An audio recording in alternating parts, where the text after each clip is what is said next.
네, 여러분 안녕하세요. 2023년 7월 13일 노영의 뉴스 인사이다 시작하겠습니다.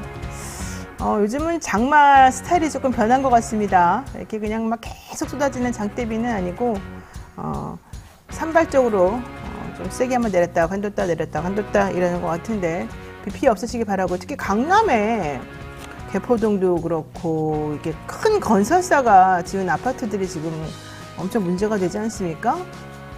우리가 믿었던, 물론 먼저 중소 건설사들이야 여러 가지 사정상 뭐 그럴 수도 있다고 어느 정도 좀 양해가 될 수 있다 치더라도, 물론 그러면 안 되겠죠. 큰 건설사들이 이런 식으로 이 아파트를 짓고 그러는 거는 저는 이건 정말 국민 기만이 아닌가 생각이 드는데, 어쨌든 뭐 좋은 동네 산다고 해서 다 좋은 것도 아닌 것을 다시 한번 깨닫게 됐습니다. 자, 여러분 남 속이지 말고요, 정석대로 그냥 갑시다. 자, 오늘도 정석대로 방송하는 노영의 뉴스 인사이다 뉴스토마토에서 전해드리겠습니다. 이진아 기자가 먼저 뉴스픽 준비했고요. 이어서 이슈 삼합 시간에는요, 김필성 신장수변호사와 함께 여러 가지 정치현안 짚어보는 이슈 삼합 있습니다. 세 명의 변호사가 삼합처럼 톡 쏘는 이슈를 가지고 뭐 요리해서 맛있게 여러분들한테 진상을 하는 그런 시간인데요. 한번 이야기 들어보시기 바라겠습니다. 생방송 중에 궁금하신 점 있으시면 언제든 댓글로 남겨주시고요. 오늘도 뉴스인사이다와 통통생활이 협업해서 준비한 특별 이벤트 문제 나갑니다. 정답을 맞춰주시는 분들 중에서 추첨을 통해서 두 분께 통통생활 제품을 상품으로 드릴 예정입니다.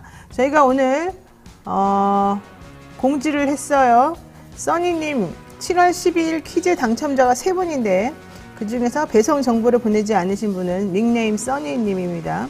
오늘 오전까지 배송 정보를 메일로 보내주십시오 그랬는데 써니님이 어떻게 했는지 잘 모르겠다고 그러시네요. 좀 해결해 주면 좋겠는데, 공누리님이 또 친절하게 알려주십니다. 간단하게 그냥 뉴스토마토라는 이름을 클릭하시고 창이 뜨면 커뮤니티라는 곳을 클릭하시고 뜨는 내용 보시고 그대로 하십시오 이렇게 알려주셨는데, 한번 보시고요. 정 안 되면 또 우리 뉴스토마토에서 올려드렸네요. 미디어토마토 이토마토.com 이쪽으로 메일 보내주시면 된다는 얘기입니다. 다시 한번 말씀드릴게요. 오늘 오전 10시까지 미디어토마토 이토마토.com 메일 보내주시기 바랍니다. 자, 여러분들 우리 모두 또 오늘 힘차게, 오늘 목요일이지 않습니까? 힘차게 한번 방송 시작해 보도록 하죠. 잠시만 기다리시기 바랍니다. 그 전에 퀴즈 하나 먼저 내고서 시작할게요. 정답은 여러분이 라이브 채팅창에 남겨주시면 되고요. 발표는 오늘 한 것처럼 뉴스토마토 유튜브 채널 커뮤니티를 통해서 하게 되니까 여러분들 잊지 마시고요. 문제 나갑니다. 통통몰에서는 특정 금액 이상 구매 회원에게 커피 쿠폰을 증정하는 이벤트를 진행 중에 있습니다. 특정 금액 이상, 이게 중요하겠죠? 특정 금액 이상. 이거 너무 치사한 건가? 자, 비싼 건 아니겠습니다. 많은 분들이 참여하시기 원하니까. 특정 금액 이상 구매 회원에게 커피 쿠폰 증정 이벤트를 진행 중인데, 그렇다면 얼마 이상을 구매했을 때 커피 쿠폰을 드리고 있을까요? 1번 29만원, 2번 만원, 3번 2,500원, 4번 9,620원, 5번 136억 원. 이야, 이거 어제 얘기해서 또 정답이 너무 똑같은 거 아닙니까? 우리가 보통 멋찍 하는 것 같은데, 다시 한번 말씀드릴게요. 1번 29만원, 2번 만원, 3번 2,500원, 4번 9,620원, 5번 136억 원입니다. 이 문제 누가 냈는지 참 재밌습니다. 자, 여러분들 우리가 통통몰에서 얼마 이상 구매하시면 커피 쿠폰을 증정하는지 아시는 분들은요, 여기다가 실시간 댓글로 정답을 맞춰주시기 바라겠습니다. 그리고 어차피 이런 그 통통몰에서 파는 이런 제품들은 뭐 두고두고 항상 꼭 생활에 필요한 제품들이기 때문에 지금 당장 필요하지 않아도 한번 사놓으셔도 괜찮을 것 같습니다. 이게 또 예상 밖으로 빨리 떨어지는 경우가 있으니까요. 자, 많은 관심 부탁드리고요. 노영의 뉴스 인사이다 본격적으로 시작해 보겠습니다.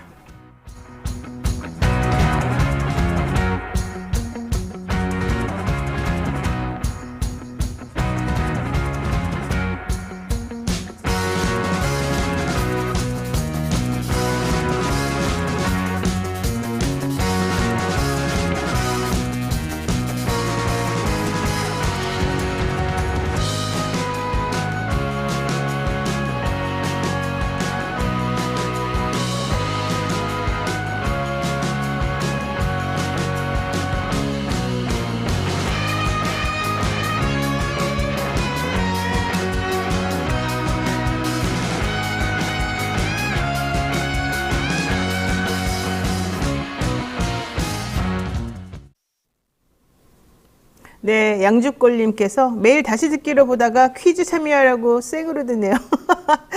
네, 좋습니다. 우리가 퀴즈를 계속 내야 되겠군요. 자, 바쁜 아침 오늘 꼭 알아야 될 뉴스들만 엄선해서 대신 정리해드립니다. 듣기만 해도 이해가 쏙쏙 되는 뉴스픽 시간이죠. 오늘도 이진한 뉴스마터 기자와 함께하겠습니다. 어서 오십시오. 네, 안녕하세요. 네, 자, 오늘 좀 빨리빨리 갑시다. 대통령 결국 나토에서 일본 수상하고 회담을 가졌습니다. 자, 이 자리에서 무슨 얘기가 오고 갔는지 매우 궁금하죠? 네, 나토 정상회담을 위해서 리투아니아에 순방 중인 윤석열 대통령이 12일, 현지 시간으로 12일에 기시다 후미오 일본 총리를 만나 정상회담을 가졌습니다. 당초 예상대로 두 정상은 일본 후쿠시마 오염수 방류 문제에 관한 논의를 가졌는데요. 윤 대통령은 오염수 방류 점검 과정에 한국 전문가가 참여를 보장해 줄 것을 요청했고, 기시다 총리는 투명하게 공개하겠다고 밝혔습니다. 그러니까 어제도 간단히 잠깐 얘기 나오긴 했습니다만은 일본 총리한테 우리 대통령이 요청을 한 거예요. 오염수 방류 점검 과정에 한국 전문가 참여를 보장해달라. 근데 지난번에 오염수 방류가 잘 됐는지 안 됐는지 문제가 있는지 없는지 갔다 오기도 했는데 이거 말고 또 오염수 방류를 점검하는 과정이 있나 보죠? 네, 그래서 세 가지를 총 요청을 했는데요. 일단 첫 번째는 아까 말씀드린 것처럼 우리 전문가가 참여할 것을 요청했고, 방류 전 과정 모니터링 정보 공유, 방사성 물질 기준치 초과 시에는 즉각 방류를 중단할 것을 이제 요구를 했습니다. 그래서 이제 윤희석 국민의힘 대변인은 이제 일단 윤 대통령이 오염수 방사성 물질 기준치 초과 시 즉각 방류를 중단하고 우리 측에서 그 사실을 바로 알려달라며 우리 국민 건강과 안전을 최우선으로 한다는 입장을 다시 한번 확인했다고 강조했고요. 또 이제 우리 정부가 현실적으로 얻어낼 성과는 이렇다라고 이제 평가를 했는데, 기시다 총리는 여기에 대해서 해양 방류 안전성에 만전을 기해 우리 국민과 한국 국민의 건강과 환경에 악영향을 주는 방출은 하지 않겠다라고 이제 일단은 응답은 했습니다. 근데 이제 뭐 원론적인 얘기만 오갔다라는 평가가 나오고 있습니다.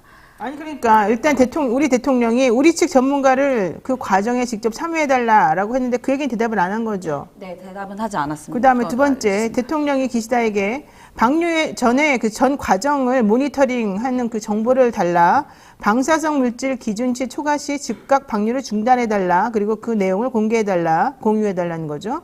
또 방류 점검 과정에 전문가 참여해달라, 이건 아까 말한 거고. 이 세 가지를 했는데 기시다 대답을 잘 들어보세요, 여러분. 해양 방출 안전성에 만전을 기해. 여기까지는 다 필요 없는 말이죠. 우리 국민과 한국 국민의 건강과 환경에 악영향을 주는 방출은 하지 않겠다. 그래, 하지 않겠다고 맨날 그동안 얘기를 해왔기 때문에 그럼 하는지 안 하는지 우리가 좀 볼 수 있게 해달라. 이게 바로 우리 요청이었어요. 근데 특별한 게 없잖아요. 그게 끝이잖아요. 네, 그러면 이게 뭐 특별히 우리들이 요구하는 요구사항이 받아들여졌다고 보는 거예요. 그냥 말 돌리고 얘기 안 해줬다고 하는 거예요. 뭐예요, 이게? 모르겠죠. 네. 그리고 또 이제 이어서 또 오늘은 아세안 관련해서 외교장관 회의가 또 있는데요. 한일 그 외교부 장관들이 만나게 되는 자리에서도 또 후쿠시마 오염수 방류에 대한 논의가 있을 것으로 보이기 때문에 조금 더 지켜봐야 될 것으로 보입니다. 네.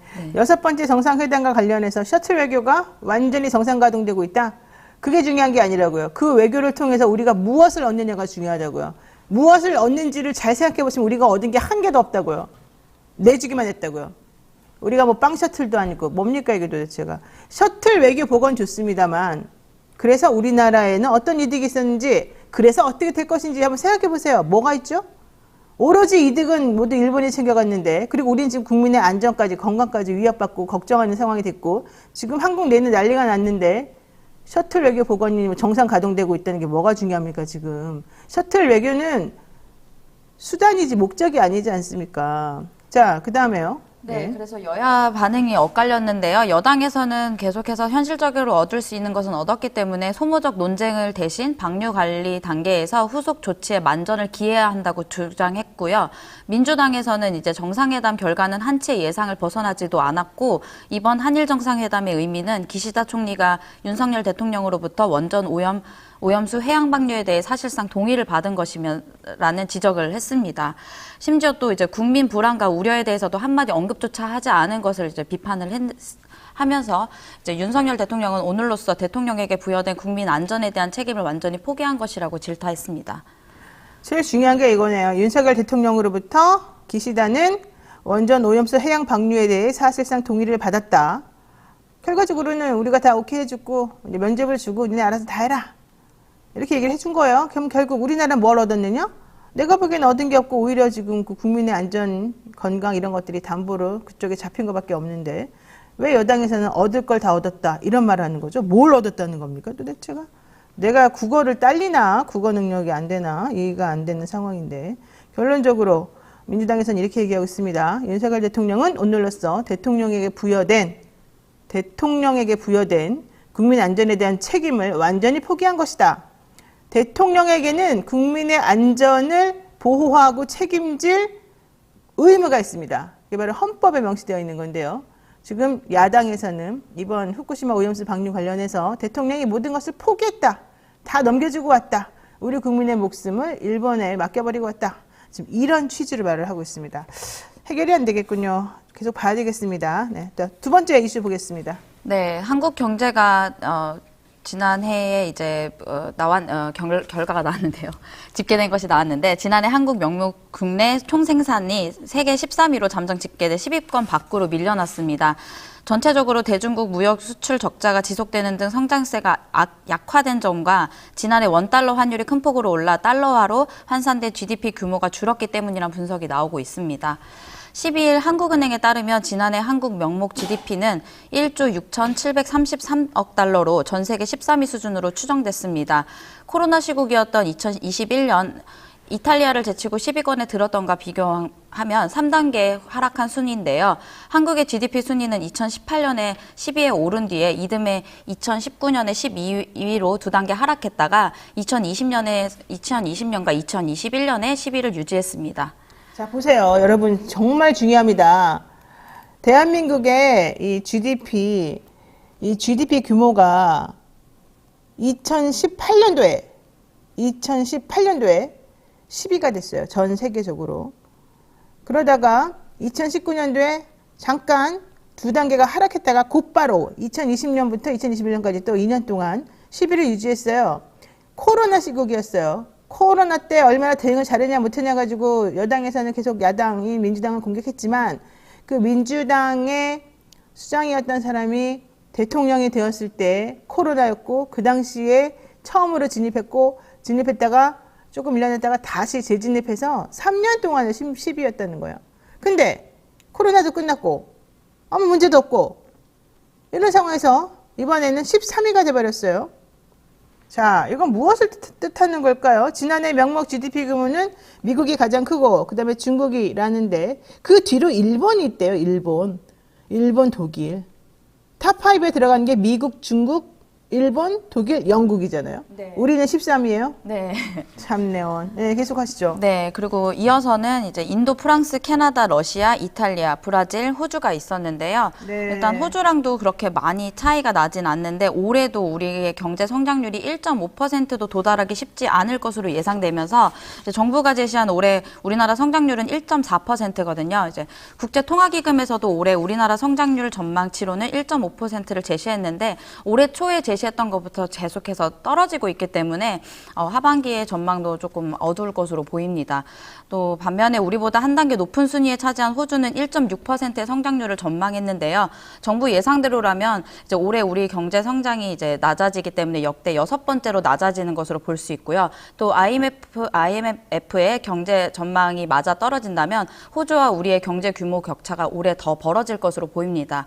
또 원인으로는 이제 말씀하셨던 것처럼 중국 수출에 대한 것과 또 이제 반도체에 대한 것이 부진하면서 계속해서 경제 성장률이 좀 떨어진 것으로 보입니다. 네, 브라질보다 우리가 못했군요. 브라질이 11위라고 하는데 우리는 13위가 됐습니다. 다시 올라갈 가능성이 없다고 지금 보는 게 중국입니다. 지금 이 명목 국내 총생산, 이 GDP라고 하는 것은 뭡니까 정확하게? 네. 한 나라에서 이제 재화와 서비스가 얼마나 생산됐는지 보여주는 지표이기 때문에 국가 경제의 크기를 나타낸다고 볼 수 있습니다. 경제의 크기. 네. 네. 근데 그 크기가 13위로 떨어졌다. 자, 하락 요인을 짚어보는 게 정확하게 다시 말하면 뭐죠? 중국과의 관계? 네, 대중국 무역 적자가 좀 이제 계속해서 커지고 있고요. 이게 윤석열 정부 출범 이후부터 계속해서 떨어지고 있는데 그것은 이제 중국과의 그 관계성 때문에도 그런 것으로 보입니다. 또 경제 전문가들이 말하는 것을 좀 살펴보면요. 그 화장품 같은 경우에 중국의 수출이 굉장히 높았었는데 최근에 중국과 관계가 나빠지면서 우리나라의 이제 화장품 수출이 떨어졌고요. 그리고 이제 반면에 대체할 수 있는 것으로 이제 일본의 화장품들이 중국에 수출이 많이 되고 있다고 합니다. 그래서 그런 것들 대비했을 때는 대중국 무역 적자가 좀 큰 요인이 아닌가라고 이제 보입니다. 지난해 2월부터 대중국 수출이 반토막으로 나면서 계속 꾸준히 하락세를 지속하고 있고 원자재 가격이 급등하면서 우리 수출 부진 여파가 원화 가치에도 영향을 미쳤다. 이렇게 볼 수가 있겠군요. 결과적으로 경제 전망치가 매우 좋지 않아요. 예. 어떻게 될 것 같아요, 우리?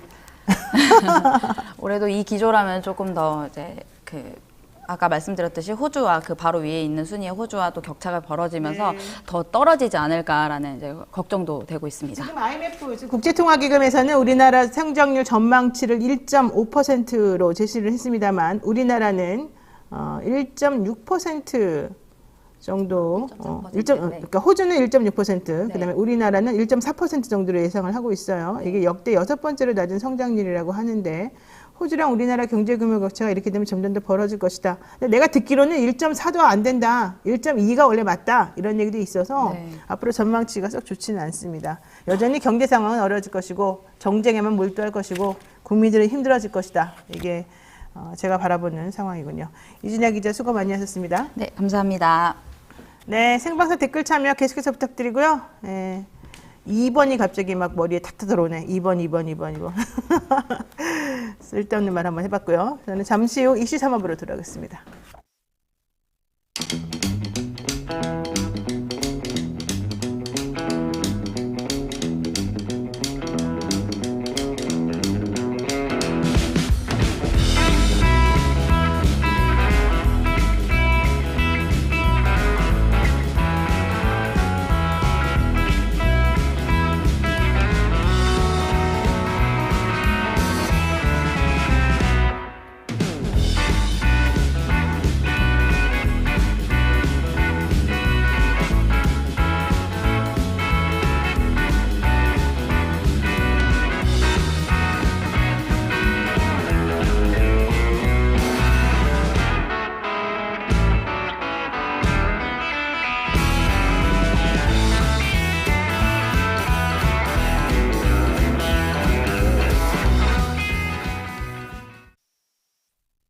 역대급 거래 절벽, 치솟는 금리, 움츠러든 매수 심리, 꽁꽁 얼어붙은 부동산 시장 분석을 위해 각 분야의 전문가들이 뭉쳤습니다.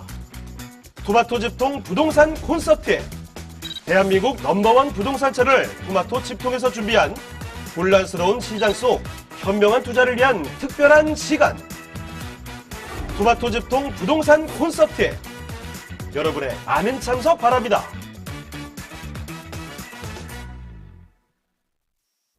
네, 매주 목요일 3명의 변호사와 함께하는 톡 쏘는 정치평론 시사 맛집 이슈 3합 시간입니다.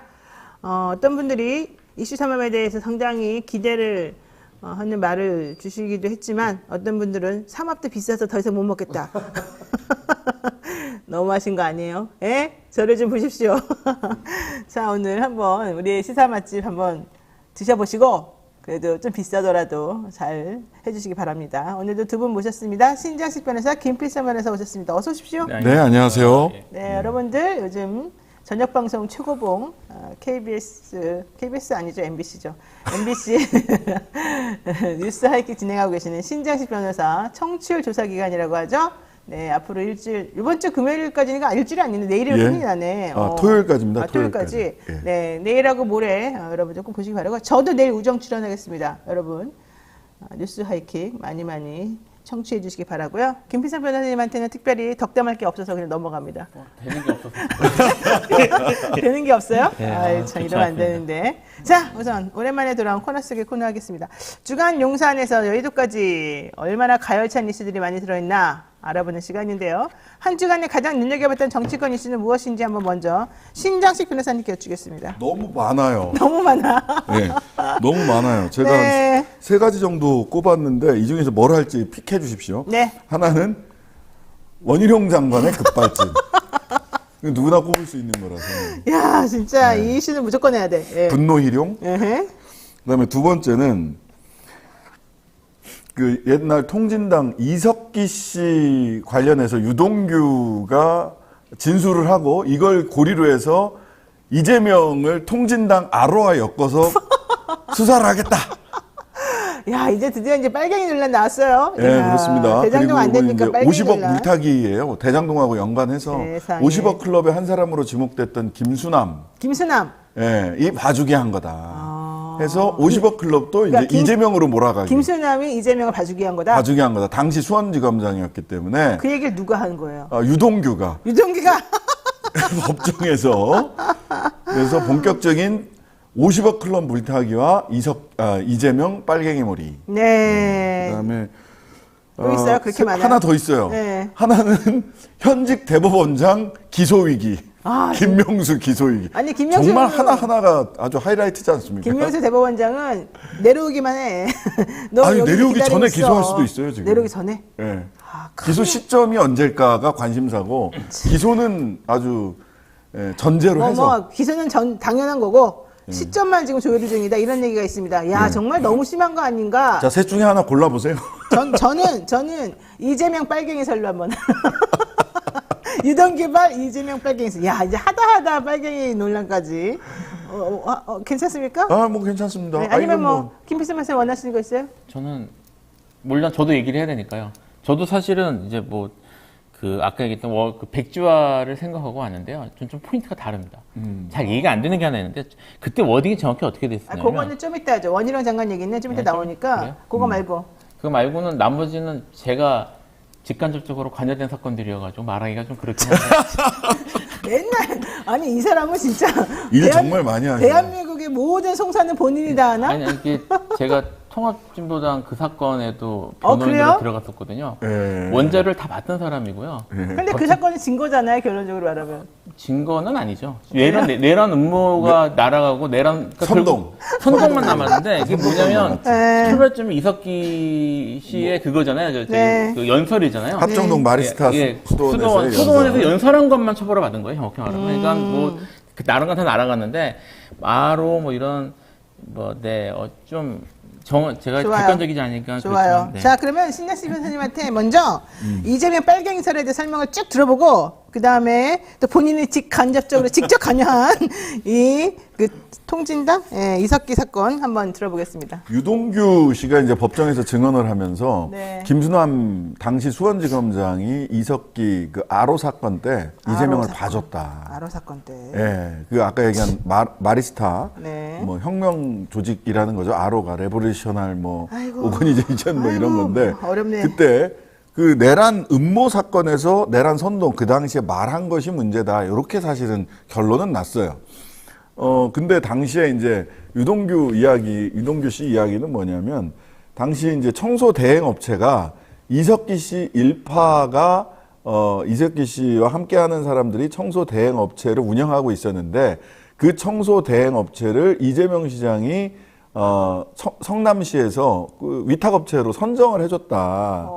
그래서 조사를 받았는데 당시 수원지검장인 김수남 씨가 봐주기를 해서 무혐의 처분을 한 거다. 라는 것이고 김수남 씨는 말하자면 50억 클럽의 멤버 중 한 사람으로 거론되는 사람이에요. 그렇죠. 예, 그래서 유동규 씨는 그거를 김만배한테 들었다라고 또 이야기를 하는 거죠. 이렇게 따지면 이제 유동규 씨는 당시에 김만배와 유동규는 성남시와 관련해서 2012년대 초부터 지금부터 한 10여 년 전부터 관여하지 않은 일이 없어요. 그러네. 예, 그런데다가 요것의 이제 목표는 결과적으로는 이석기 씨와 이재명 둘을 엮어서 불구죽죽하는 색깔로 이재명을 만들고 싶은 것이고 두 번째는 50억 클럽 수사를 해라. 왜 안 하냐? 제대로 안 하냐? 특검 발의돼 있잖아요. 지금 11월 달이나 12월 달에 패스트 트랙으로 본회의에서 표결이 예정돼 있는데 이 특검을 무력화하기 위해서 나름 본인들이 이제 사건을 50억 클럽 수사도 하고 있다라는 걸 보여주기 위해서 김수남 50억 클럽 멤버 중 한 사람으로 거론되는 이 양반을 그거 캐면 캘수록 법적 카르텔로 대통령이 그렇게 싫어하는 땡땡 카르텔의 법적 카르텔로 넘어가고 있지 않습니까? 그러니까 그거를 갑자기 또 이것도 방향을 종점을 급변침해서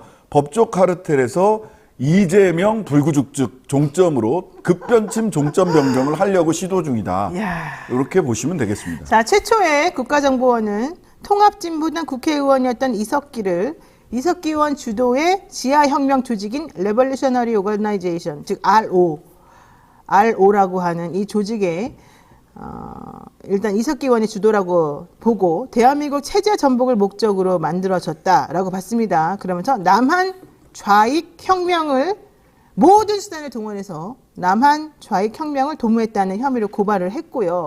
지금 말씀하신 이 신장식 변호사의 얘기는 그 당시에 청소 대행 업체가 여기 이제 중간 연결고리처럼 이렇게 되어 있는데 요 업체가 문제여서 이재명 당시 시장인가요? 그때? 당시 시장이요. 네, 시장과 연결이 되어서 문제가 되었던 것을 수사를 김수남이 했다. 수원 그 지검장이 봐줬다. 그래서 넘어가고 그 보은으로 대장동 50억 클럽에 김수남이 사진을 들어가야 된 거다. 아니 이재명 김수남 50억 클럽을 대장동 50억 클럽에 이재명 도대체 야, 진짜. 어떻게 영향을 미친다는 거예요? 하다 진짜 하다 진짜 별별 얘기를 다 듣는데 이게 누구 입에서 나왔다? 유동규.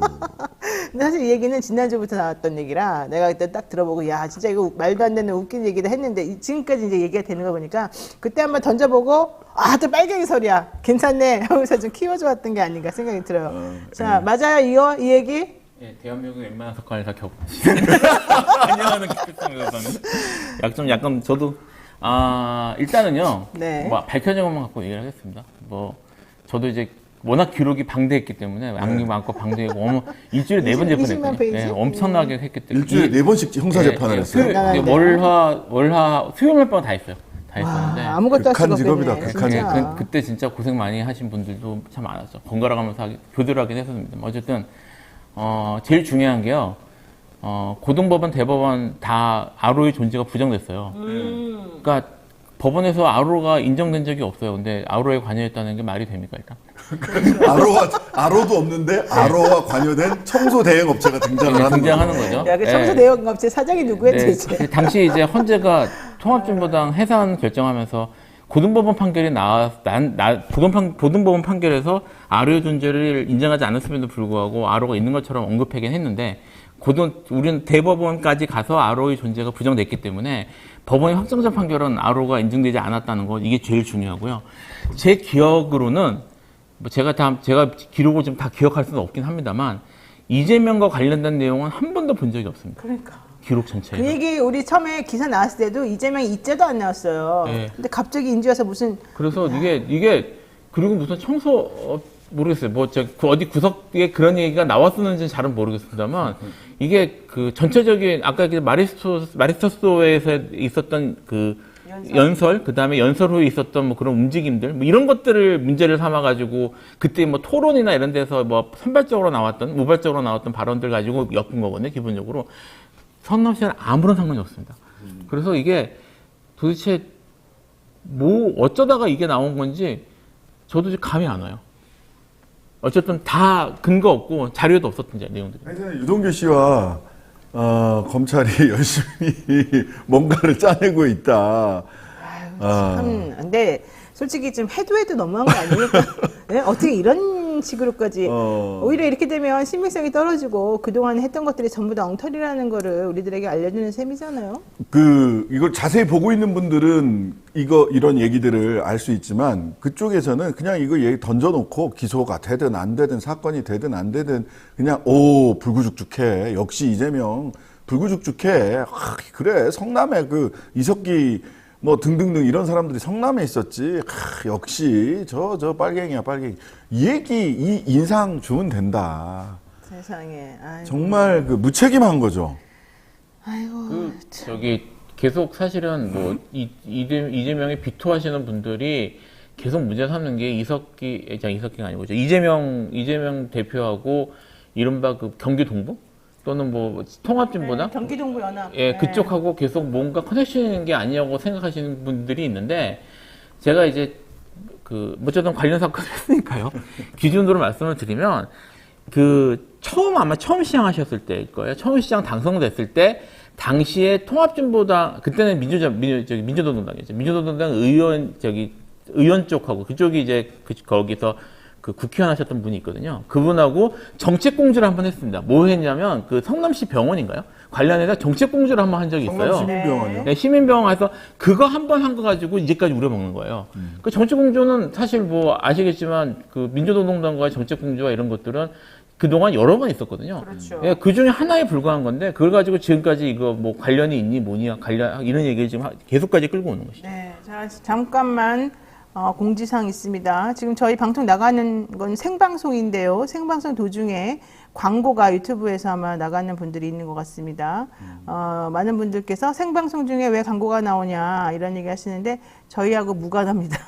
구글에서 아마 돌리는 것 같습니다. 죄송스럽고요. 조용한 내조님 또 응원해 주셔서 감사드리겠습니다. 어쨌든 그나마 진짜 빨갱이 좌빨 얘기 좌익 얘기 좀 그만 좀 했으면 좋겠어요. 그 도대체 1950년대 먹히던 그런 얘기 아닙니까? 왜 지금 1900년대도 아니고 2023년도에 툭하면 그런 얘기가 튀어나오는지 그런 얘기가 먹힌다고 생각을 하니까 하겠죠. 또 먹히기도 조금은 하고 대통령이 국정 철학 국정 기조 아닙니까? 저는 솔직히 좀 이해가 너무 안 돼서 그만했으면 정말 좋겠어요. 이런 정말 색깔 논쟁을 좀 그만 좀 했으면 좋겠어요. 우리 국민 수준이 너무 떨어지게 됩니다. 특히 유동규 씨는 왜 이렇게 그분이 그동안에 한 말이 진짜 많은데 그분 말이 지금 다 사실을 드러낸 게 뭐 있나요? 아직은 물론 진행 중이니까 함부로 말할 수는 없습니다만은 좀 너무 나가는 거는 좀 상식적이지가 않다 생각합니다. 자, 본격적인 이야기 나누겠습니다. 나토 정상회의 참석을 위해서 우리 대통령 리투아니아 방문 중에 있습니다. 올해로 2년째. 그러니까 취임하시자마자 계속 나토만 가는 것 같아요. 제가 봤을 때는. 우리나라는 나토하고 관련도 없는데 왜 이렇게 자꾸 나토에 집착하는 걸까요? 저기 사실 일관성 있는 모습이에요. 일관성 있는 모습이라고 생각을 하는데 이게 기본적으로 그 미국, 일본 뭐 이런 쪽에 지금 이렇게 더 중시하고 반면에 이제 중국이나 러시아 뭐 이런 쪽에 지금 날을 세우는 각을 세우는 식으로 지금 가잖아요. 네. 그런 방식의 연장선상에서 나토를 가는 게 아닌가 싶은 생각이 하나 있고요. 지금 최근 들어서 저는 정말 그런가 싶은 생각이 약간 있습니다. 어쨌든 여당 쪽에서 분석하기로는 이제 해외 순방을 하고 하는 것들이 그 대통령 지지율에 도움이 된다고 생각하는 게 있는 것 같아요. 특히 이제 그리고 이게 나가면은 특히 여기 물론 나토가 기본적으로는 이제 군사기구긴 하지만 지금 가서 계속 그 군사적인 문제들, 안보와 관계된 얘기들을 하면서 그 긴장 관계 이런 것들과 관계되는 이런 모습들을 하거든요. 아까 좀 지금까지 얘기했던 이른바 그 빨갱이 뭐 이런 것들하고 사실 연관된다고 볼 수 있는 거라서 저는 전반적으로는 그 윤석열 대통령이 일관된 기조를 가지고 하는 거 아닌가 이런 생각이 듭니다. 일관적이시군요. 자, 나토 얘기하니까 조용한 내조님이 뭐라 그러는 줄 알아요? 조용한 내조님이 댓글로 나 토 나와. 웃자고 하는 말입니다. 네. 자, 어쨌든 우리 대통령 지금 올해 2년째 나토회에 참석하고 있는 건데 나토 참석해서 결과적으로 얻은 게 뭡니까? 우리한테 좋은 게. 우크라이나에 뭐 펀드 돈 출연한다 뭐 이런 거. 아니 우리가 퍼준다는 우리가 돈 된다는 얘기 같고. 근데 이제 이게 문제는 뭐냐면 우리 국민들이 오해하시는 게 있어요. 나토가 EU나 G7 이런 거랑 비슷하다고 생각을 하시는데 전혀 다릅니다. EU는 유럽 철강 관련돼서 철강하고 석탄 어떻게 공동으로 쓸 거냐부터 시작을 해서 경제 공동체, 사회 공동체로 나가고 있는 거고요. G7은 경제 선진국 7개 회의, 7개 나라 이런 거고요.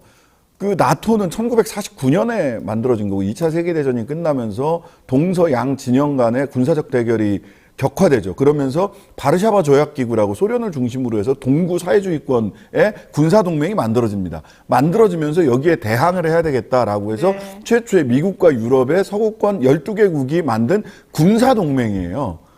여기는 전쟁 준비하는 곳이라는 거죠. 근데 소련이 무너지고 러시아가 되면서 1989년 지나면서 바르샤바 조약기구는 없어졌습니다. 해체했습니다. 그래서 나토도 해체한다고 그랬었어요, 원래 해체하거나 요렇게 하다가 바이든이 들어서면서 한미일 북중러처럼 중국과 러시아를 견제하기 위해서 나토를 존속시킨 거예요. 예. 그래서 나토가 지금 당면한 거는 뭐냐면 두 가지 과제가 있는데 지정학적으로 보자면 우크라이나를 통해서 러시아가 유럽 쪽으로 진출을 하려고 한다.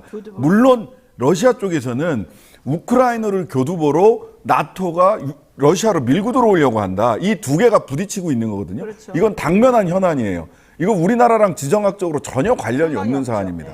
그다음에 두 번째로는 우리나라에서 지정학적으로 관련이 있는 게 대만과 대만과 중국 간의 관계예요. 근데 여기에 대해서 나토가 자꾸 개입하겠다고 하고 있고, 그래서 나토의 지부 같은 걸 동아시아에 만들려고 하고 있고, 나토와 아시아 태평양을 연계시키려고 하고 있으니까 중국이 발끈하는 겁니다. 이게 러시아 중국 압박 전략, 즉 우크라이나를 통한 나토의 러시아 압박, 대만 문제를 통해서 중국 압박, 이게 전부 다 미국의 구상이거든요. 그렇죠. 미국이 러시아 중국을 압박하기 위한데 거기 가서 나토가 노스 아틀랜틱 트리티 오거니제이션이에요. 즉 북대서양 조약 기구예요. 대한민국은 어느 국가? 북대서양 국가입니까? 대서양 국가입니까? 환태평양 국가예요. 네. 왜 세 개의 바다를 다 누비고 다니면서 거기 가서 군사 행동을 하려고 하는지 이해할 수가 없습니다. 왜 거기 가서 깨춤을 추고 있는지. 두 번이나 가서 한 번 정도는 뭐 흥민 내지는 이것저것을 가볼 수도 있다고 치는데 갔다 와서 특별한 게 없을 뿐더러 또 이번에 이 시국에 꼭 가야 될 일이 있을까 이런 생각도 했어요. 지금 제가 제가 말씀드린 게 결국은 국내 정치용이 아닌가라는 생각이 든다는 얘기예요. 그래서 이게 뭐 미국의 어쨌든 뭐 밀착한 그런 모습들, 그 다음에 중국이나 뭐 러시아에 대해서 그런 각을 세우고 이런 모습들의 연장선상에서 지금 하고 있는 것처럼 보입니다. 국내 정치용이라고 저도 생각이 돼요. 근데 국내 정치용 그러니까 러시아하고 중국에 대한 혐오 감정을 부추기고 미국과 일본과 우리가 착 달라붙어 있다.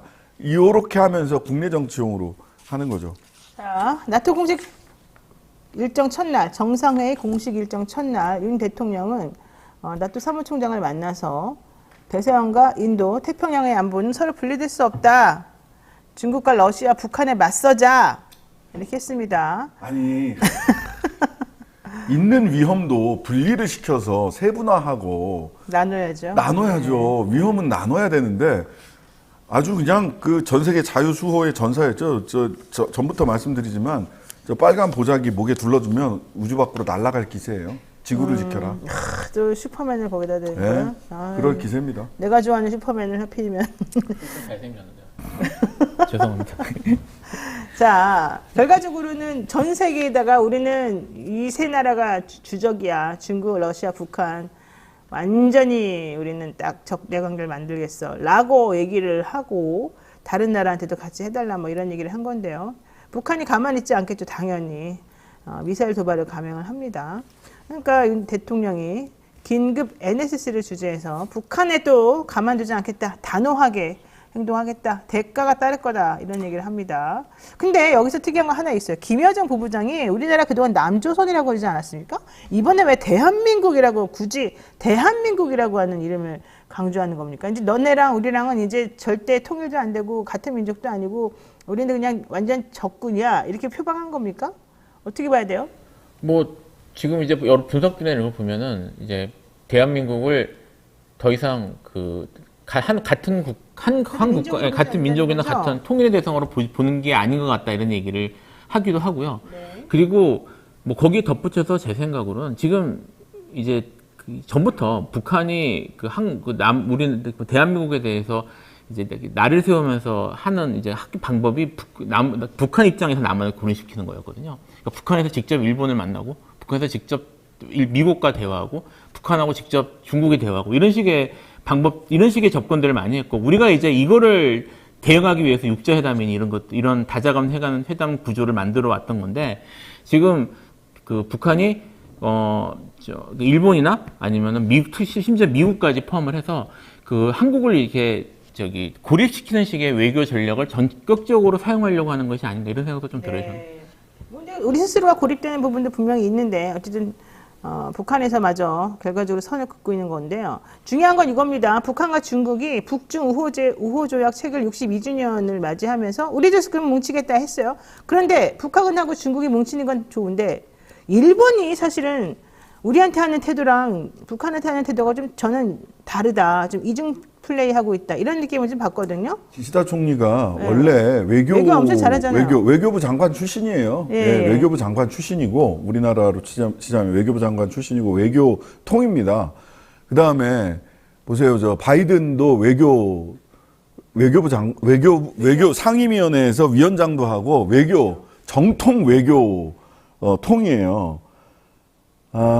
얄미울 정도로 잘하죠. 자기네 나라 이득을 위해서. 자기 나라 이득을 위해서 얄미울 정도로 잘하고 있고 어찌 보면 이렇게 죄송한 말씀이지만 고스톱판에 호구 한 명 앉혀놓고 둘이서 잘 먹고 있다라는 생각이 들어서 그냥 웃지만은 못할 그런 생각이 듭니다. 맞아요. 결국 근데 이제 이 대한민국이라는 표현을 쓴 거는 한편으로 보자면 사실은 저도 이제 공식적으로 정당 교류, 국회 간 교류 이걸로 해서 북측에 2번, 여기서도 이제 국호를 써주면 조선민주주의인민공화국에 제가 2번 갔다 왔는데 이 사람들이 얘기하는 건 우리 민족끼리였어요, 지금까지. 우리 민족끼리 통일합시다. 즉, 북한, 남측을 통해서 미국이나 일본으로 나갈 수 있겠다라고 하는 것이 한 축의 기조가 있다면 남쪽에 통일 자체를 부정하는 세력들이 정권을 잡거나 하면 그런 쪽에서 정권을 잡으면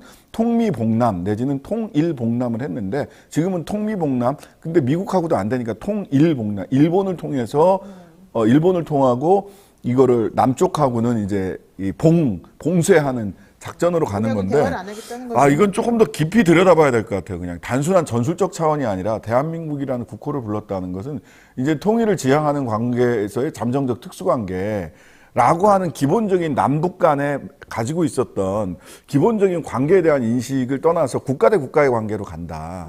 일본이랑 교류를 하든 중국이랑 교류를 하든 남쪽이랑 교류를 하는 것과 다를 바가 없다. 근데 이거는 또 어디랑 이어져 있냐면은요. MB 정권 들어와서 뭘 했냐면 통일부를 없애겠다고 했었어요. 그러니까 안 됐거든요. 국가 대 국가의 관계로 가겠다. 그래서 통일부가 필요 없고 외교부가 이제 대북 사업을 다 관장하면 된다. 이랬는데 지금 김영호 통일부 장관 후보자가 북한 이제 통일부의 역할을 바꾸겠다 이렇게 얘기를 하잖아요. 그 얘기는 뭐냐면 사실은 정부조직법을 개정해서 통일부를 없애야 되는데 그걸 지금 못하고 있으니까 내년 총선 끝나고 나면 통일부 없애겠다라는 저는 선언으로 읽어요. 여성부를 없애기 위해서 여성부 장관이 가 계시는 거고요. 통일부를 없애기 위해서 통일부 장관 후보자가 내정돼 있는 거다. 이렇게 나오는 바에는 차제 북측 입장에서는 아쉬울 거 없어. 우리가 먼저 그러면은 우리 민족끼리가 아니라 국가 대 국가의 관계를 할게. 근데 이렇게 되면 나중에 경제 교류를 하잖아요. 개성공단 만들어질 때 우리나라가 가장 공들였던 거, 외교적으로 공들였던 건 뭐냐면 개성공단에서 나오는 거, 북한에서 나오는 물건을 한국산으로 만드는 거였어요. 한국산 레테르를 받아야 그래야 FTA든 뭐든 그 외교에서 유리한, 무역에서 유리한 고지를 점할 수 있거든요. 근데 이렇게 되면 나중에 북측과 경제 교류가 이렇게 일어난다고 하더라도 그 한국산으로 인정을 못 받죠. 그렇죠. 개성에서 생산되는 건 전부 다 한국산이었거든요. 외국에서. 네. 자, 어쨌든 우리나라만 낙동강 오리알되는 거 아니냐라고 하는 걱정은 우리만 하고 있는 게 아닙니다. 수많은 분들이 북한하고 일본의 관계, 또 북한하고 미국 간의 관계가 생각보다 그렇게 단절되어 있지 않고 우리나라를 배제시키면서 자기네끼리 꽁냥꽁냥 할 거다 이런 얘기를 하고 있습니다. 그리고 그게 바로 외교다 이런 얘기도 하고 있습니다. 우리처럼 멍청하게 난 너랑 안 놀아, 너는 나랑 놀지 마 이러면서 딴 나라만 쳐다보고 있는 그런 상황이 아니라는 거죠. 외교는 그렇게 하는 거다 이런 얘기도 있는데 결과적으로는 또 그렇게 될 것 같아서 걱정입니다. 자, 얘기 한번 해보겠습니다. 원희룡 장관 얘기를 안 할 수가 없습니다. 원희룡 국토교통부 장관이 드디어 자기 채널, 어제 유튜브 자기 채널인가요? 원희룡 TV. 네, 원희룡 TV 나와가지고 서울 양평 고속도로 백지화에 대해서 별별 얘기를 다 했습니다. 정치 공세, 거짓 선동, 그동안은 먹혔을지 모르지만 윤석열 정부 하에서 특히 원희룡 장관 하에서는 되지도 않을 것이다. 차라리 다음 정부 때 추진하라 이랬어요. 뭔 소리입니까 도대체가 이게? 뭐 저기 다음 정권 자기들이 뭐 이걸 좀 어떤 분들은 다음 정권이 민주당 정권 들어오면 하라는 뜻인가? 뭐 이런 식의 얘기를 하시는 분도 있는데 어쨌든 뭐 지금 현 정권 뭐 저기 말만 언어만 갖고 이것만 얘기를 하자면 지금 이제 영부인께서 관련이 있다니까 지금 영부인이 물러나고 나면은 뭐 추진하라는 뜻으로 해석할 수 있을 것 같은데. 설마 그렇게 좋게? 그렇게 사실은 전반적으로 제가 좀 선회라는 거라고 말씀을 드렸고요. 전반적으로 원희룡 장관의 워딩이나 하는 걸 보면은 매우 격정적이에요. 제가 아까 사실 제가 이제 주목하는 게 하나 있다고 말씀을 드렸던 게 뭐냐면 처음에 이제 백지화 결정을 얘기할 때 원희룡 장관이 어떤 표현을 썼냐면 민주당 날파리 선동이라는 말을 썼습니다. 김건희 여사 향한 민주당 날파리 선동의 백지화 결정이라는 말을 썼어요. 네. 그러니까 지금 여당이 문제 삼고 야당이 지금 여기에 대해서 문제 삼고 지금 국민 여론이 끌고 가는 것들이 이분들한테 전부 날파리인 거예요. 그리고 저기 그 한겨레 쪽이었던 것 같아요. 한겨레 기사였던 것 같은데 말 실수한 걸로 보이긴 합니다만 김건희 여사의 김건희 임기 중이라는 말을 예. 김건희 대통령이군요 이제. 예, 그러니까 이게 지금 장관으로서 책임 있는 자리에서 책임 있는 말을 하고 있는 게 아니고요. 지금 매우 격정적으로 본인이 그냥 여과 없이 얘기를 하고 있는 것처럼 보여요. 이걸 민주당에 대해서 이렇게 말할 수 없는 거고. 매우 감정적으로. 예, 감정적으로. 네, 예, 격정적이란 말은 좀 안 맞습니다. 네, 매우 감정적으로 얘기하는 것처럼 봅니다. 그래서 네. 지금 제가 뭐 이거를 뭐 선회하면은 그런 뜻으로 이해하면 되지 않겠냐고 말씀드렸지만 뭐 어떤 정치적인 그런 치밀한 결정이나 아니면 무슨 계산을 통해서 말하는 게 아니라 지금 여기에 대해서 이유는 잘 알 수 없지만 매우 감정적으로 반응하시는 것 같아요. 원희룡 장관 얘기 좀 정리 좀 해주세요, 신 장관님. 신장식 변호사님. 그러니까 원희룡 장관은 이제 방귀 낀 놈이 성내는 거고, 그 밑장 빼다 걸리니까 판 엎은 거고. 그렇군요. 예. 뭐 그렇게 보이고요. 왜 저럴까? 저는 이왕 똥물이 튀었어요, 말을 하자면. 오물이 튀었어, 자기 몸에. 일단 튀었어. 그러고 나니까 더 벌컥 화를 내면서 요게 일부 정치적인, 예전에는 소위 남원정 트리오라고 해서 그쪽 보수정당의 개혁파, 합리적인 개혁파로 분류됐던 사람이에요. 이분이. 남경필, 원희룡, 양평 오선 의원인데, 갑자기 이름에. 남원정에서. 예, 남원정에서. 이분도 이제 사실은 관여자인데, 최근에 이 양평 고속도로 건과 관련해서. 근데 그러한 합리성과 개혁성을, 거기에 이제 누가 생기더라도 그 부분이 좀 탈색되더라도 열성적 지지자를, 챙겨보겠다. 윤석열. 정병국이죠. 예, 정병국. 예. 예. 윤석열 대통령을 지지하는 그런 열정적 지지자들을 챙겨보겠다라는 것 같아요. 자, 지금까지 장관들 중에서 윤석열 꽃다발 화환을 윤석열 그 총장 시절에 받았던 화환, 뭐 그것도 뭐 괄호 열고 괄호 닫고 김건희 고모님이신 어떤 여성 목사님이 주도하고 있는 이벤트라는 썰도 있습니다. 일부 확인된 것도 있고요. 그래요? 그 화환 한 군데서 다 온다는 거 아니에요? 그렇죠. 근데 그 화환을 받아본 사람이 누가 있냐? 윤석열 대통령 외에 한동훈, 장관. 이상민, 그 다음에 원희룡. 원희룡 장관도 받았어요. 이번에 받았어요. 이번에 받았어요. 그 다음에 신평 변호사, 그 원희룡, 윤석열 대통령의 흔히 멘토라고 멘토라고 불리는 자처하는. 본인은 아니라고, 자처하진 않습니다. 네. 본인은 이제 아니라고 계속 얘기해요. 근데 이분도 뭐라고 얘기를 하냐면, 그 악마화 프레임을 일거에 바꾼 보수의 전사가 등장했다. 원희룡. 이렇게 얘기를 합니다. 이 평가를 받고 싶은 거죠. 저는 조금 여기에 기본적으로 동의를 합니다만 조금 더 덧붙여갖고요. 이 원희룡 장관이 지난 대선 때 사실 이준석하고 되게 가까운 포지션에 있었거든요. 네. 하는 걸 보면. 극변치마죠, 그쪽. 예. 정점 변경. 근데 이제 그거를 이준석 대표가 어떻게 됐는지 이제 이거를 봤어요? 봤을 거고요. 네. 그다음에 그 과정에서 이른바 그러니까 친윤들이 어떻게 반응하는지, 그리고 그들이 어떻게 임명되고 처진 이런 것들이 지금 계속 봐왔을 거란 말입니다. 그러니까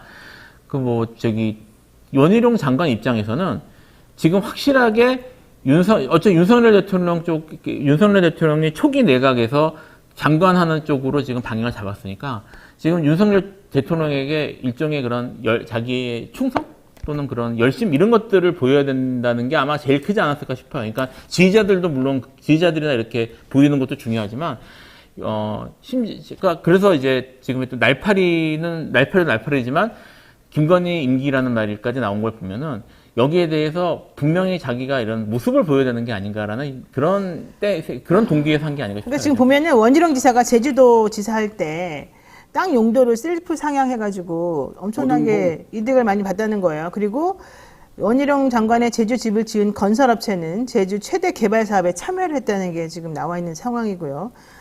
제주 지사 시절에 오마카세 엄청난 금액을 써서 법카를 쓴 상황도 있었고, 제주도정 7년 평가 잘했다가 36.8%, 못했다가 51.9%로 별로 평가도 좋지 않고, 지금 특히 원희룡 장관이 제주도 지사 하다 말고 갑자기 이렇게 움직이게 된 이유 중에 하나도 본인을 둘러싼 여러 가지 이 현안이 있기 때문이다. 형사적인 문제가 좀 걸려 있다. 이런 얘기가 좀 있었거든요. 그런 상황에서 장관이 되면서 뭔가 이 검찰과 같이 강력한 이 수사권이나 이런 것들을 가지고 있는 쪽에 잘 보이는 것이 좀 필요하지 않겠냐. 그래서 그러니까 단순하게 내년 공천만을 노린다기보다는 이거는 내년 공천 때문에 하는 거 아니에요. 대통령 되고 싶어서 하는 일이에요. 그런다기보다는 본인의 이제 안전도 조금 도모하고, 그 다음에 큰 그림을 그려서 나중에 이제 대선까지 나가려고 하는 생각 때문에 이렇게 했다는 건데, 바로 저는 그 점이 좀 어리석은 생각이라고 봐요. 대선을 나가려고 하는 사람은 이렇게 하면 안 되죠. 아니요, 윤석열이 성공했으니까. 아니, 나도 그 길을 가겠다 하는 거예요. 근데 국민은 같은 대안을 두 번 선택하지 않습니다. 게다가 지금 현재 그 대안이 썩 지금 아유, 왜 그러세요? 그런 상황인데 많이 보지 마십시오. 이걸 그렇게 그냥 단순하게 내가 답습한다고 되는 건 아니라서 성공 모델로 생각을 하는 거지. 이렇게 평면적으로 따라간다고 되는 게 아닌데, 모든 걸 다 무리수를 지금 두면서 이렇게 진행하는 것 자체에 대해서 지금 말들이 진짜 많거든요. 그러니까 뭐 원희룡 장관은 지금 딱 보기에 이제 그 양평 고속도로는 대권로 이렇게 생각을 하는 거죠. 누구는 공천수를 마시고 누구는 대권로를 뚫는다. 종점을 변경한다. 이런 거죠. 자, 모르겠습니다만 이거 볼까요? 민주당이 정치공세를 하고 있다. 이게 이제 원장관 얘기입니다. 민주당의 정치공세가 계속되는 한 예산도 나올 수가 없다. 주민과 미래를 위한 최선의 노선을 결정할 수 없으니 차라리 4년 뒤 임기 뒤로 미루던가. 여기서 말하는 4년 뒤 임기라고 하는 건 본인 임기가 아니겠죠, 당연히. 지금 4년 임기가 남아있는 그분들이겠죠. 차라리 4년 뒤 임기 뒤로 미루든가, 아니면 민주당의 정치 공세를 깨끗이 국민들의 심판을 위해서 하더라도 하자. 예타 과정에서 본 타당성 조사를 하면서 더 좋은 안이 나왔는데 왜 예타안을 고소하냐? 이거야말로 감사원 감사감이고 수사감이다. 그 부분에 팩트 체크 하나만 해드릴게요. 어제 오늘 나온 거인데요. 동해 종합 기술. 네, 동해 종합. 이 본타라고 하죠. 본타당성 보고서. 네. 이 본타 노선하고요. 지금 국토부가 얘기한 노선하고 달라요. 본타 노선대로 한다고 얘기를 했죠. 동해종합기술공사 본타 노선이 어젠가 그제 지난주 나왔어요. 근데 본타 노선은 지금 국토부에서 제기한 그 대한 노선, 즉 그 강상면 종점안은 남양편 IC 위에예요, 종점이. 근데 동해종합기술공사가 그 대한 노선으로 나온 거는 남양평 IC 아래에 있어요. 그래서 동해종합기술공사 본타 검토에 따라서 종점을 변경했다는 건 거짓말입니다. 그 다음에 두 번째 하나 더 나왔어요. 한겨레 신문에 오늘 아침에 제가 와가지고 봤는데. 와서 주차장에서 쭉 서서 잠깐 좀 일찍 와가지고 그 검색을 했는데 한겨레가 보도를 했는데요. 국토부 공무원이 인터뷰를 했어요. 실명을 까지는 않았는데 이 동해종합기술공사의 본타 노선 보고서의 존재를 안 것이 지난 주말이랍니다. 그래서 이제야 공개가 된 거예요. 그러니까 처음에 양평 국민들이 원해서 이 강상면 안을 추진하는 거다라고 국토부에서 얘기했죠. 근데 그러고 나서 며칠 지나고 나니까 아 이거 본타 검토안이다라고 얘기를 했죠. 그때까지도 본타 검토안이 존재하는지도 몰랐던 겁니다. 국토부가 지난 주말에 본타 그 보고서 봤다는 거예요. 그게 있다는 사실을 알고 그때 확인했다라고 한겨레 신문이 오늘 보도를 했어요. 그러니까 원희룡 장관이 얘기하는 거는 지금 국토부안은 본타 노선하고 또 다르다. 첫 번째. 그리고 국토부는 본타 보고서가 있다는 사실을 안 것이 겨우 엊그제 주말이다. 그래서 다 거짓말이에요. 그래서 원희룡 장관이 직을 내걸겠다고 하면서 한 얘기들이 전부 다 거짓으로 밝혀졌으니 나가라 이런 얘기가 그래서 이제 나오는 건데 물론 본인은 아니다라고 지금 주장을 하고 있습니다. 그런데 어제 양평군수가 또 뭐 이런 얘기 했죠. 그때 예타 때 나왔던 안은 그게 최종안이 아니다. 양상면 그걸 종점으로 하는 네, 거기 말도 헷갈리네. 어쨌든 그 첫 번째 나온 안은 원칙적으로 최종안이 아니었기 때문에 얼마든지 바뀔 수 있는 것이었다. 이런 또 취지로 얘기를 하면서 이런 얘기를 해요. 문재인 전 대통령 부인 김정숙 여사와 친분이 있었다. 그래서 노선 변경이 이루어진 것이다. 뭐 이런 취지로 뭐 정확히 그 말은 아닙니다만 그런 취지로 주장을 내세우고요. 고속도로 종점 변경은 문재인 정부 때 추진이 되었다. 또 이런 얘기를 계속 하는 거예요. 아무 말 대잔치 하는 이게 거예요. 맞아요? 이건 뭐 지금 아까 지금 이제 신하시 변호사님 말씀하신 거는 이제 막 나온 뉴스고요. 그 이전에 기준으로 이거 저도 한겨레 지금 2011 7월 11일 기사를 기준으로 말씀을 드리면 이게 지금 그쪽 주장이 3월 낙찰작 용역 발주 용역을 1월 11일 날 하고 2월 21일 날 조달청 입찰 공고하고 그다음에 타당성 조사에 대한 낙찰자를 3월에 했으니까 문재인 정권이 했다라는 것인데 이쪽 주장은 이거 해가지고 발표한 시점이 5월 이후예요. 그러니까 사실 이게 정확하게 윤석열 대통령 취임 직후라서 이때 타당성 조사의 결과를 가지고 바꿨다고 하더라도 이건 윤석열 대통령이 취임한 이유입니다. 이거는 지금 한겨레가 지금 추적해가지고 일자를 마쳤거든요. 그러니까 이게 김종숙 여사 어쩌고 하고는 전혀 상관이 없는 거고 사실 이때는 지금 누굽니까 윤석열 대통령이 당선된 이후에 들어와가지고 들여다보고 이럴 때인데 인수위원회에 들어와서 이걸 그때 와가지고 그런 식으로 바꿀 수는 없죠. 그러니까요. 근데 어쨌든 윤재혁 원내대표는 SNS에 이런 글을 올렸습니다. 민주당은 강상면을 중점으로 한 대안 노선이 윤석열 정부 인수위 시기 국토교통부 용역으로 마련된 것이라고 주장하면서 또다시 허위 선동 정치에 나섰다. 이 말도 맞는 겁니까? 국토교통부 용역 5월 19일 날 자기가 보고 받았다며요. 난 원장관이 이때 진짜 본인이 직접 보고 받았는지 모르겠는데 취임 3일 후에 보고를 받았다는데 저는 그것도 이상합니다. 보세요. 제가 동해종합기술공사 홈페이지에 일찌감치 들어가서 과업기간을 다 캡처를 했어요. 어제부터는 홈페이지 다운돼서 확인을 할 수가 없어요. 캡처를 해놨는데 과업기간이 2022년 3월부터 2023년 올해 3월까지예요. 올해 3월 달에 과업기간 끝나요, 보고서. 근데 이거 추진 언제부터 했습니까? 작년 7월 달부터 양평군에서도 했고 실제로는 5월 달부터 바뀌었다는 거 아니에요? 강상면 쪽으로 국토부 내부는. 본타 보고서 나오기도 전부터 했던 거예요. 근데 왜 자꾸 본타 보고서 때문에 동해종합기술공사가 만들었다는 본타 보고서 대안 노선이라고 해요. 종점도 다르다니까. 남양평 IC 아래쪽이에요. 동해종합기술공사가 내온 안은. 그러니까 노선도 달라. 시기도 달라.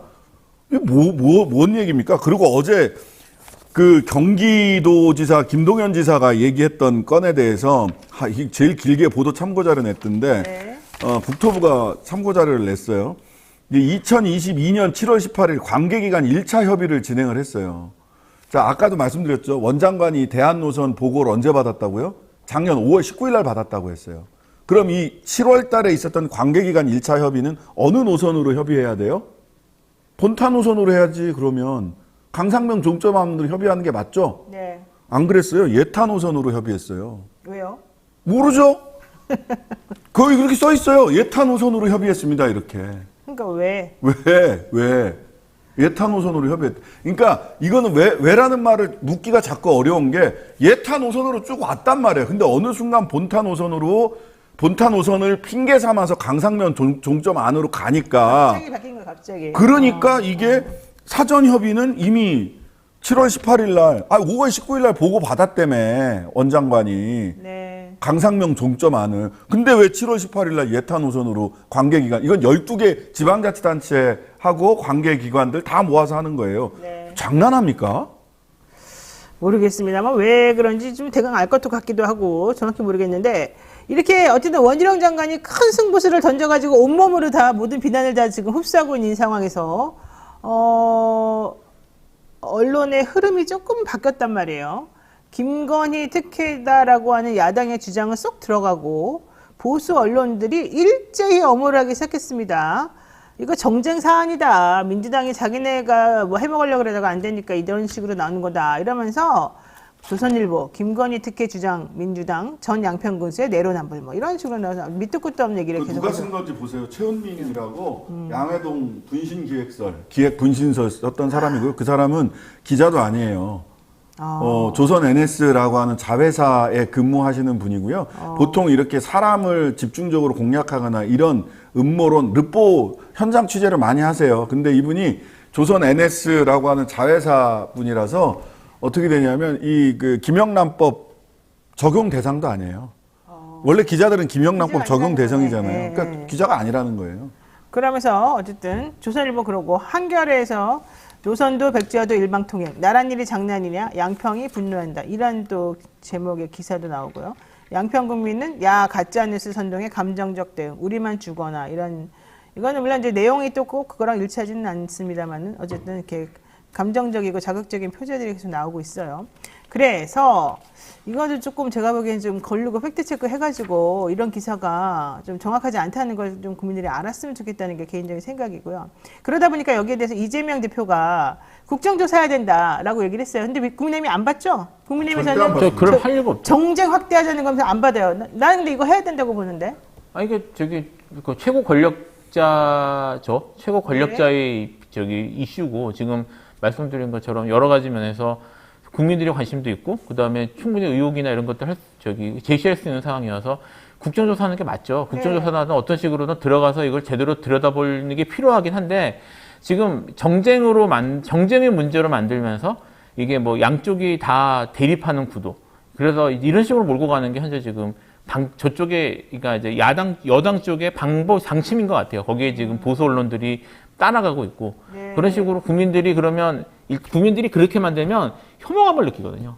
또 정치 싸움 한다. 그러고는 이제 관심에서 멀어지기 때문에 그걸 노리는 게 아닌가 이런 생각도 듭니다. 진짜 어리들이 좋은가 봐. 저는 저쪽 입장에서 일관된 입장을 갖는다면 전 일관성이라도 좀 있어야 될 것 같은데 일관된 입장을 갖는다면 지금 국민의힘이 국정조사 하자고 해야 돼요. 왜요? 그 민주당 전 군수 게이트라며. 그렇죠. 김정숙 여사도 연관돼 있다며. 민주당 게이트라고 주장하니까. 민주당 게이트라도 이거 민주당 게이트 그 이름을 바꿉시다. 민주당 서울 양평 고속도로 게이트 국정조사 이렇게 바꿔서 합시다. 그럼 되잖아.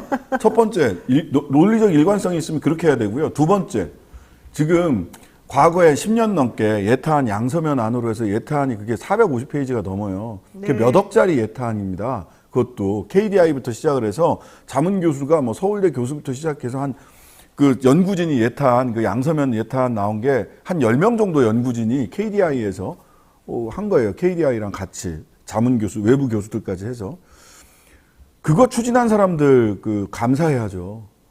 강상면안이 그렇게 좋다며. 그거 아니면은 이거 고속도로 건설할 이유도 없을 정도로 좋은 거라며. 지난 10년간 민주당을 너무 이뻐하고 사랑해가지고 민주당 정군수 딱 한 번 해봤는데 2018년부터 2022년 그 전까지는 전부 다 국민의힘이에요. 그 4년 그 4년 동안 하는 민주당 정동경 군수를 너무너무 사랑하여 고속도로 종점을 양서면으로 만든 공무원들 다 감사하고 조사하고 족치고 압수수색 해야죠. 근데 이렇게 얘기하면 저쪽이 진짜 그렇게 할지도 모른다는 생각이 들긴 해요. 우리가 압수수색 얘기만 하면 경기를 좀 일으키는 그런 경향이 좀 있어요. 이 건이 지금 물론 뭐 사건의 특성상 이게 지지율이나 정치 지형에 큰 영향을 줄 거라고 예상을 했고 실제로 그렇게 주고 있는 것 같아요. 지금 국민의힘이나 이런 쪽 아니면 보수 언론 쪽에서 지금 이렇게 강하게 대응하는 것도 사실은 그런 그런 형상들 때문에 그러는 거 생각이 들거든요. 그래서 극단적 대응이나 아니면 극단적인 워딩들 이런 것들이 지금 나올 가능성이 꽤 있습니다. 좀 지켜볼 필요가 있을 것 같아요. 이건 어떻게 진행될지. 자, 그런데다가 이것도 한번 여러분 생각해 보십시오. 대통령이 2021년 3월에 청와대와 민주당의 중대범죄수사청 설치 추진에 대해서 100번이라도 직을 걸고 반대한다 이렇게 인터뷰를 했었습니다. 그러니까 청와대가 당정 논의가 지금 진행 중인데 직을 걸고 내가 뭐 반대한다 이런 공식적 입장을 내는 것은 부적절하지 않냐 이제 이런 얘기를 했었습니다. 그러니까 윤석열 총장이 인터뷰 이틀 뒤에 갑자기 검찰총장 사퇴하겠다 이렇게 말했습니다. 당시 윤 총장은 사실 정계에 나올 거였었기 때문에 뭐 직을 건다는 말은 일부러 자기 나가기 전에 뭔가 이렇게 딱 멋있게 하려고 하는 거다 뭐 이런 얘기 있었는데 어쨌든 타이밍상으로는 그렇게 했어요. 그리고 난 다음에 원희룡 국토부 장관 이번에 내 직을 걸고 얘기하겠다. 거짓말이면 이렇게 말했습니다. 근데 지금 거짓말인 것으로 여러 가지 쏙쏙 정황들이 드러나고 있습니다. 지난번 한동훈 법무부 장관도 나도 직을 걸겠다 이렇게 얘기를 했어요. 직을 걸겠다가 유행어가 돼버린 거예요. 원희룡 장관도 여러분 아시죠? 법조인 출신. 검사 출신, 한동훈 장관도 검사 출신, 윤석열 총장도 검사 출신. 검사 출신들이 이렇게 뭔가 좀 세게 지르는 편들인가요? 뭡니까 이건 도대체? 이복현 금감원장 검사 출신 이 양반도 뭐 SG 그 사태 때 직을 걸고 조사하겠다 그랬죠. 원래 검사들이 이문정 검사가 직을 걸고 한 일이 있죠. 네. 그때 그 무죄 구형할 때 문 걸어 잠그고 네. 직을 걸고 무죄 구형을 했거든요. 재심 사건에서. 그 검찰이 잘못했다는 거예요. 네. 검사가 그 사건 조작하고 뭐 네. 고문하고 뭐 이래가지고 했던 거니까 재심 사건에서 직을 걸고 그런 건 직을 걸어야죠. 그런데 이게 뭐 국민들이 권한을 준 게 뭐 자기 그 장관 자리가 무슨 도박판 칩입니까? 칩 장관들이야, 칩 장관. 저는 사실 그런 생각이 들었어요. 이게 어르신들이 힘들 때마다 빨리 죽어야지 이런 말 하잖아요. 이런 말 하시면 또 저러신다 이렇게 생각을 얘기를 하는데 사실 정말 세상을 떠나고 싶어서 그렇게 말씀하시는 게 아니거든요. 이게 직을 건다는 말 자체가 이렇게 쉽게 나온다는 게 직을 걸 생각이 없어서 그런 게 아닌가. 그러니까 오히려 책임질 생각이 없어서 그런 게 아닌가 싶은 생각이 듭니다. 사실 이 정권이라는 말을 했으니까 좀 약간 세 보이긴 합니다만 제가 이 얘기할 때마다 정말 직을 걸었어야 될 사람이 작년에 레고랜드 사태 터졌을 때 강원도 도지사가 직을 걸고 책임을 졌어야 되는데 네. 김진태는 사과도 안 했어요. 네. 그 이후에 지금 계속 직을 건다고 이렇게 얘기했지만 이분들이 여기에 대해서 실제로 책임 있는 모습을 보인 적이 한 번도 없거든요. 직을 건다는 말이 어떻게 보면은 자신감의 표현일 수도 있을 것 같아요. 내가 그래서 지금 안 걸고 안 나갈 거면 어떡할 건데?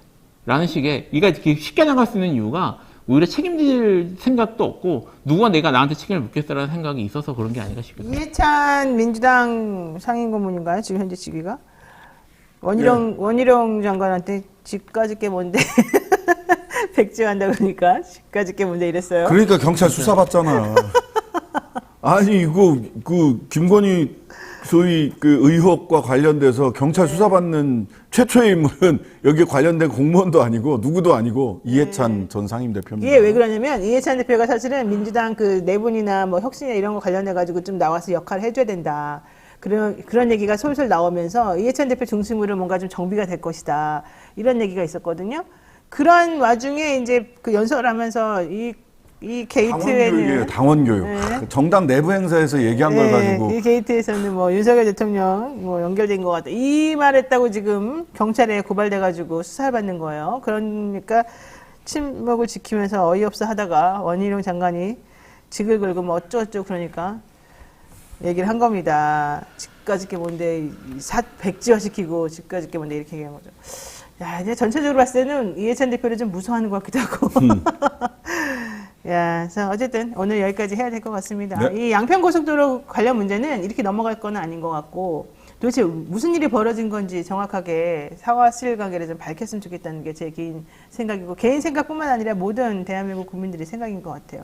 이게 이 1조 8천억짜리 사업이라고 하는 게 말이 쉽지 1조 8천억이 얼마인지 아세요, 여러분들? 아이고. 게다가 지금 갑자기 노선병역 하는 바람에 몇천억이 더 올라갔다는 거잖아요. 당연히 궁금하고 당연히 이해가 안 가는 거죠. 뭐 직선으로 가는 것도 아니고 뭐가 문제인지 타당성 보고도 없는 곳으로 휙 돌렸는데 노선 중간에 싹 바꿔버렸는데 그건 당연히 검토하는 게 맞는 건데 그 얘기를 했다고 갑자기 니네가 게이트한 거지, 니네가 잘못이지, 니네가 지금 나라를 엉망진창으로 만드는 거지 이런단 말이에요.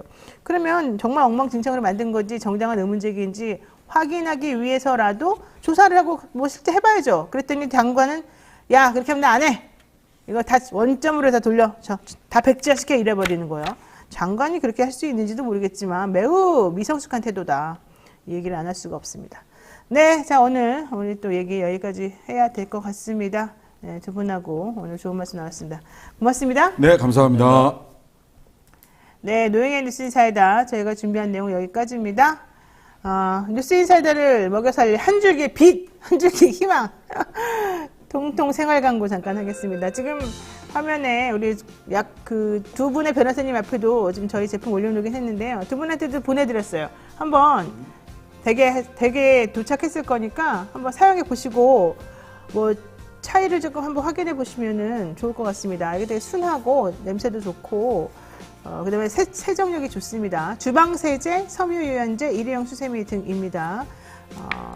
이걸 세트로 팔면서 당연히 값이 내려가겠죠. 네, 그리고 이걸 구매하시면 이 뉴스인사이다가 좀 힘을 받습니다. 여러분 아시다시피 우리 뉴스인사이다가 뭐 특별히 재원이 어디 있겠습니까? 결과적으로 이 훌륭한 패널분들도 모시고 우리 방송 유지하려면 여러 가지 돈이 필요한데 아시다시피 뉴스토마토 요즘 힘들겠죠. 네, 안 힘들 이유가 없겠죠. 정말 힘듭니다. 그런 의미에서 저희가 한 2년 동안 광고를 한 번도 안 하다가 이제부터 한번 시작을 해보겠습니다. 여러분들 좀 관심 가져주시고요. 좋은 제품이면 사용하시고 좋은 제품이 아니면 뭐라 하시면 되겠습니다.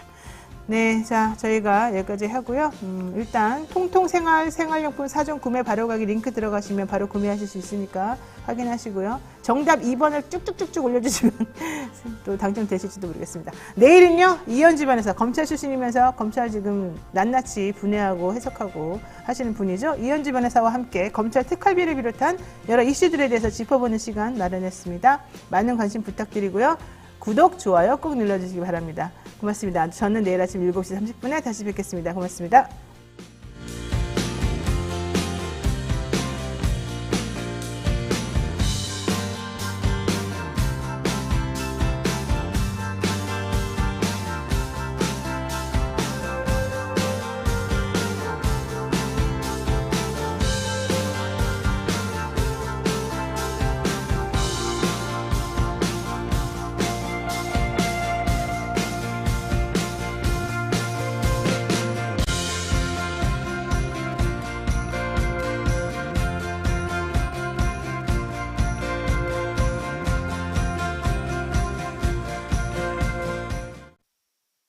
신개념 자동차 커뮤니티의 차통. 차통에서 내 차 등록하고 나만의 NFT를 만들어 보세요. 커뮤니티에 사진만 올려도 NFT가 발행됩니다. 발행한 NFT로는 수익 창출까지 가능해요. 내 차 정보도 공유하고 관심 있는 차종은 팔로우. 시세 조회, 시공사 정보, 중고차 매매까지 한 번에. 내 차의 모든 것 차통.